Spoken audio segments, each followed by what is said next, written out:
Se passe-t-il réellement dans les sous-sols de la Défense? Alors on y retourne 2 jours plus tard pour explorer tout ce qu'il y a et tout.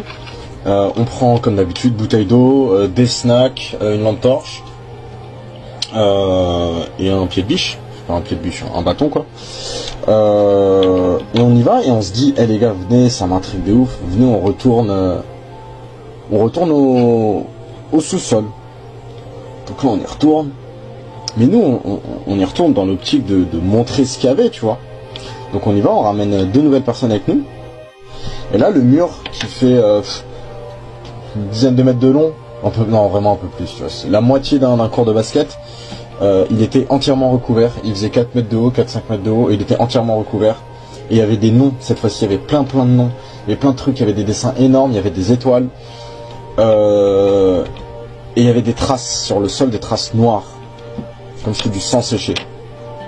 Et là on a remarqué un truc qu'il n'y avait pas avant, il y avait une porte en métal qui était éclatée contre un des murs. Et on se dit qu'est-ce que c'est? Elle était éclatée et ouverte, en fait elle était ouverte en deux, genre comme si on avait mis un coup de hache au milieu. Et à côté il y a écrit RIP avec 3 noms.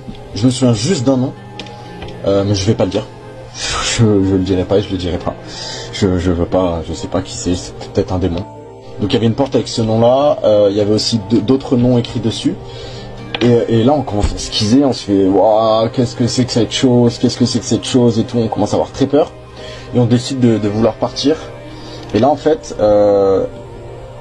mon pote il fait venez pour rigoler, hein, venez on descend en bas du truc des égouts. Donc on regarde en bas des trucs des égouts. Et en fait on voit qu'il y a du linge en bas, des vêtements tachés de sang qui sont en bas. Et on voit une grosse flaque de sang en bas. Donc clairement ils ont égorgé quelqu'un ou peu importe au-dessus de l'égout et ils l'ont têche dans l'égout. Parce que c'est pas normal, c'était une flaque énorme. Genre c'était une flaque énorme. Genre ça se voyait, l'égout il était encore à 10 mètres en dessous. C'était une grande échelle pour aller jusqu'en bas de l'égout où l'eau passait et il y avait, on voyait une grosse flaque de sang coagulé. On commence à paniquer. Mon pote il commence à rigoler, il efface un truc sur le mur, on commence à lui crier non fais pas ça, touche pas, mets pas ton nom, fais rien du tout et tout. Et on commence en dessous de ça, il y avait des traces de mains avec du sang. On rigole au début, on se dit c'est une blague, sauf qu'en fait c'était frais. C'est-à-dire que si je prenais quelque chose et je frottais, ça s'effaçait. Donc là on commence à paniquer, on commence à sortir. On sort au même endroit hein, devant la police, tout ça, et on est en panique, on a peur. On décide de plus y aller du tout. Et moi j'avais mis ces vidéos sur Twitter, parce qu'avant j'avais un compte Twitter qui était pas famous, mais j'avais 300-400 abonnés. Par contre je me tapais des retweets de ouf sur ça. Et un jour il y a un mec qui vient me parler. Et il me dit ouais tu sais pas tu ne sais pas ce que tu fais, tu sais pas où t'étais, supprime, tu vas avoir des problèmes. Donc moi je commence à rigoler avec lui, je fais mais tu veux quoi et tout, il me fait viens DM. Donc je vais en DM et là il me parle, c'est un mec de Lyon, il me dit supprime avant qu'il voit ça et tout, je viens de voir ton Twitter sur un forum satanique et tout, supprime et tout avant qu'il te trouve. Je fais comment ça? Il m'envoie le lien d'une page satanique. Je suis parti sur un forum satanique où ça partageait des gosses et tout, enfin des gosses aux yeux noirs, enfin bref.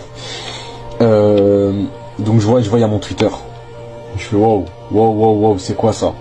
Je regarde et en fait les mecs qui parlaient, ils disaient regardez un initié a trouvé une salle et tout, où est-ce que c'est, je rêve d'y aller, etc. Et moi j'étais en mode mais wesh, qu'est-ce qui se passe, c'est quoi cette blague? Et je te le jure, voilà, tout ce que je te dis c'est vrai, au nom de Dieu, tout ce que je te dis que c'est vrai. Du coup le mec je lui parle, il me dit qu'il croit en aucune religion, du coup il est devenu satanique, enfin il s'intéresse au satanisme et tout, mais il était très gentil le mec quand il me disait. Il s'intéresse au satanisme, il avait que 16 ans, paix à son âme.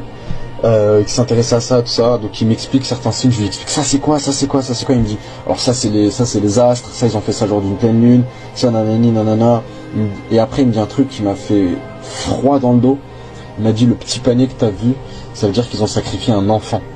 Je lui fais quoi? Il me dit si, ils ont sacrifié un enfant, les petits paniers c'est pour mettre des petits os. Est-ce que t'as trouvé des poubelles à côté? J'ai fait oui, il y avait 2 poubelles, une pour des papiers et une où il y avait rien dedans. Il me dit ça c'est les os ils les ont brûlés et ils ont dû s'en débarrasser. Je dis mais c'est pas possible et tout. Il me fait si c'est très possible. Rigole pas avec ces choses là, je te conseille de plus jamais y retourner. Si un jour tu les croises avec tes potes, fuis. J'étais en mode ouais mais ils doivent pas être beaucoup, etc. Il me dit des gens comme ça c'est une société entière. Ils sont pas 3-4 à faire ça, le mur comme ça, entre le temps où t'es parti et le temps où t'es reparti, il a fallu peut-être une dizaine, vingtaine de personnes pour écrire ce qu'ils ont écrit, sachant qu'ils n'écrivent que pendant la nuit. Donc toi t'as eu de la chance d'être parti un jour où ils sont pas partis, t'as de la chance d'être parti après leur sacrifice, sinon ils auraient pu te le faire et je suis en train de péter un câble.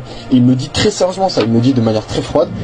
N'oubliez pas de vous abonner et de mettre un j'aime. Merci mes amis et bon visionnage.